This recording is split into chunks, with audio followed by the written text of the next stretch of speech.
Hey, what's up folks? Michael here with Primal, and today's video is going to be a little bit different.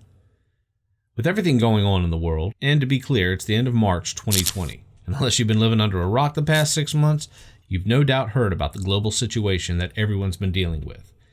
And in an attempt to not piss off the YouTube gods, get my channel banned, as well as avoid visits from the Men in Black with their rapid action pew-pew machines, let's refer to this problem as the beer bug. Hopefully that will keep everyone happy. As a result of the beer bug that's plagued mankind these past few months, we've seen an enormous surge in folks buying up basic essentials such as hand sanitizer, Lysol, alcohol, paper towels, canned goods, dried goods, milk, bread, and for some damn reason, toilet paper. All of these items are nowhere to be found. I mean it, you can't find this stuff anywhere, not even online. In a way, I find it funny. Not the situation, and not in a humorous way, but odd. For years, people who've embraced a prepper lifestyle or mindset have been laughed at, mocked, and generally viewed as weird. Well, turns out they were right. They're the ones stocked up on all the aforementioned items, and as it turns out, in this time of uncertainty, those of us who are unprepared are the ones being laughed at. While I don't consider myself a prepper by any means, I do take precautions and try to prepare for hard times. I live in an area prone to tropical storms as well as the occasional hurricane, resulting in power outages, floods, and the like. In preparation for the need to evacuate, I have a go bag that I made for my family. The bag was built years ago, and to my fault, I haven't reviewed its contents at all. Times have changed, my life and lifestyle has changed, and my kids have gotten older, and even technology has changed, if you can believe that.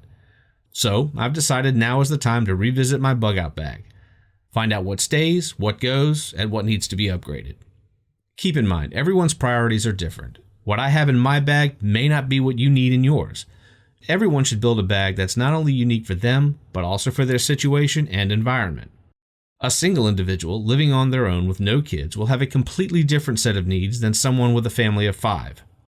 As would be the case for people who live in an earthquake-prone environment versus tornado-prone environment versus a hurricane-prone environment. All different areas with all unique needs. So without further ado, let's crack open the bag. Here it is, the Maxpedition. I won't go over the specs, it's already been done, and you can check out the video here if you'd like. After this video, of course. One feature I will highlight about the bag are the MOLLE straps, simply because I use them, as you can see here. These bags, the black ones, they're Condor bags, which I'll link here or in the pinned comment down below. I've got reviews on most of these.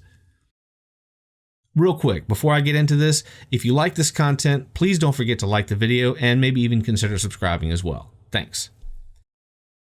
Alright, starting on this side compartment, which is usually reserved for water bottles, I've personally repurposed it for water purification equipment.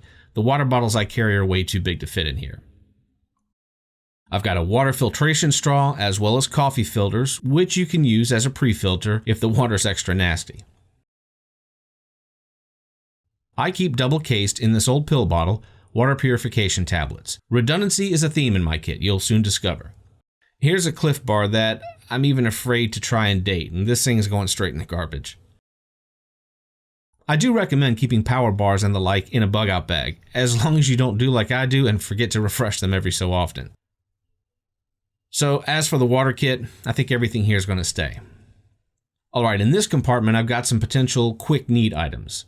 This is my Victorinox multi-tool. It has everything in it, but I've also covered this in a video which I will keep linked either up here or in the comments below. And here's a dated object I'll definitely replace, a 4GB thumb drive. This one is outdated, minimal storage, but worth upgrading. Having a drive to keep all your valuable info on, or even pictures, is definitely a good idea. I work off a desktop, not a laptop, so I can't easily grab my data and go. I do, however, use external drives for most of my critical data. Between those and what I keep on the USB drive, I'm pretty much covered. Regarding this drive, however, it's seen better days, and I'll keep it only for a cool project idea I have in mind. Be on the lookout for that video. I already have a replacement drive, something a tad more robust and heavy duty. Again, details will be linked. And right here, this is where I'd store it when I have to go. However, it does stay in my desk drawer so that I can periodically refresh the data. When I have to bug out, I can just grab it and go. I've got chapstick right here, as well as pens, markers, highlighters, safety pins, bright yellow sticky notes, etc. And I'm pretty much comfortable with what's in this pouch, so let's go ahead and move on. In the back pouch here, I've got paracord, duct tape,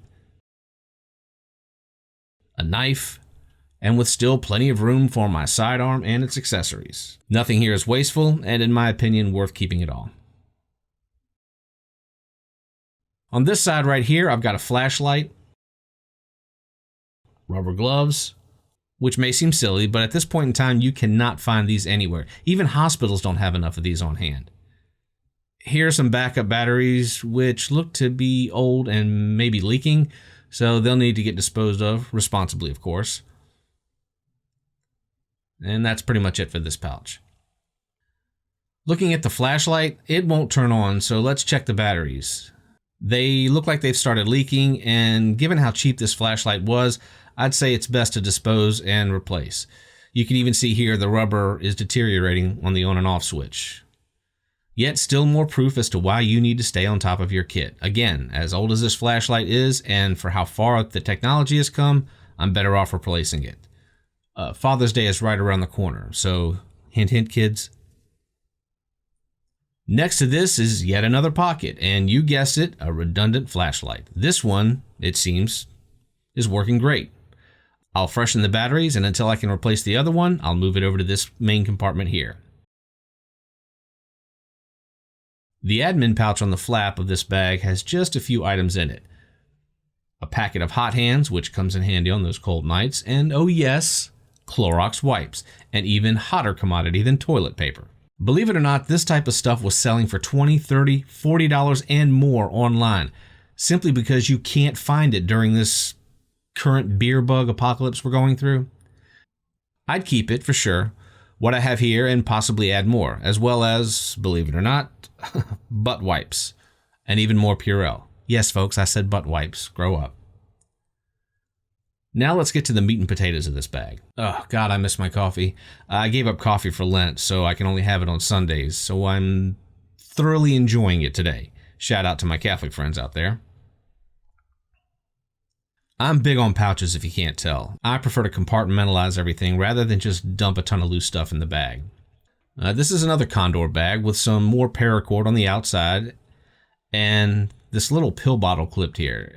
It's nice to have a tough little pill bottle like this for your pills, but possibly not necessary unless you're taking maybe specific medications. I'm probably just going to remove this. I like these bags for the price. They can't be beat. I don't really need Maxpedition ruggedness for a pouch that's not EDC. I'll hopefully never have to need it, and with the occasional inventory check, it's not really going to be used. This is my med kit. I have Benadryl here, which will of course need to be replaced. More rubber gloves. Again, these are in high demand, so I'm glad I have them. A bunch of small Band-Aids, alcohol wipes, and some Q-tips. Here's some emergency. I highly recommend to have this stuff on hand, but it's time to update it. Again, these Band-Aids and small gauze, while they may not save your life, aha, look, Purell. This stuff, believe it or not, was selling on Amazon for $80 during this little beer bug situation. So, like I'm saying, this looks like a boo-boo kit, according to a few folks who commented about it on my first video, but they've obviously never had to deal with children before. The smallest cut, especially in a high-stress situation, can cause a young child to freak out. Sometimes something as simple as a Band-Aid on a scraped knee is all that's needed to calm down a screaming kid. While it may not save your life from a gunshot wound, it will save the sanity of the family in a time of crisis. So personally, I find value in having these things in my pack. And if you have more than one kid, you'll need more than one Band-Aid, because you know you can't put a Band-Aid on one without having to put a Band-Aid on another. Now, although my life has changed a lot in these years, I'm older, my kids are older and more mature, I'll still keep these. They're doing no harm, and the space they consume is negligible. Also in this pouch, I have these teeth cleaning tools, larger pads, coffee filters, ear protection, a little case for God knows what. Yeah, that's coming out later. Safety pins, and an ace bandage. And yet even more antibacterial wipes. Folks, in a panic, people will buy up everything. Those wipes are gone. Did I mention? Gone. They are gone. You cannot find them anywhere. If you're in a public place, a bathroom or whatever, you can certainly use every single item you see here to ensure your safety, especially if you're in a high-risk group, which we're finding out can be anyone of any age, not just the young and not just the elderly. It will include everyone of any age. Okay, now to the main compartment. Here we have leather gloves, great for countless scenarios. I have a new pair in here and they were bought specifically for this kit. For grimier and nastier situation, I have rubberized work gloves. Again, redundancy, people. 50 feet of cheap, inexpensive, 100-pound test paracord, because redundancy. Zip ties in a plastic case. Some of these ties are secured with a bit of rubber tubing. Not much space is taken up here, and you never know what will be useful. So I'm keeping all this too. A small pry bar wrapped in yet even more paracord. And inside, even more Condor Packs, as well as this one on the side. A power bar, which will certainly need to be disposed of and replaced. More tooth cleaning supplies. More emergency, replacing those of course. A trusty Bic lighter. In the Ziploc bag, we have some Crystal Light water flavoring packs. They last forever, so I'll keep those. There's also some sugar packets, alcohol wipes, green tea. I do enjoy my green tea. The Ziploc bag also adds another level of protection for the contents and even can be used to collect water, believe it or not. Next up, a small toolkit to supplement the one in my truck, because if we're bugging out, I'm taking the truck.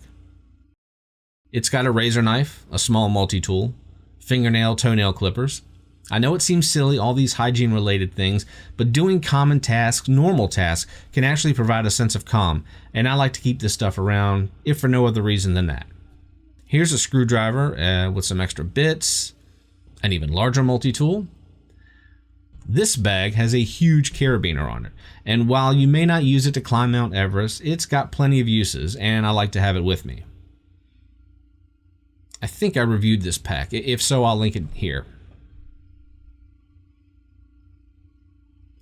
Tiny hunks of paracord for stuff like broken shoelaces, an Altoids fire kit wrapped in rubber bands.